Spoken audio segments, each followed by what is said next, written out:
అంటే పాదాలకి 26 జాయింట్స్ ఉంటాయి. అలాగే వాటికి చుట్టుకునే రకరకాలైన లిగమెంట్స్, మజిల్స్ అన్నీ ఉంటాయి.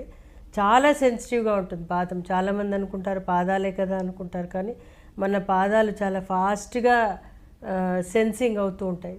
అలాంటప్పుడు ఈ యొక్క సోరియాసిస్ లాంటిది వచ్చినప్పుడు చాలా బాధాకరంగా ఉంటుంది. అది త్వరగా తగ్గదు కూడా వాళ్ళకి. అది రావడం మొదలెట్టిన చోట, వచ్చిన చోటే వచ్చి చాలా ఇబ్బంది పడుతూ ఉంటారు.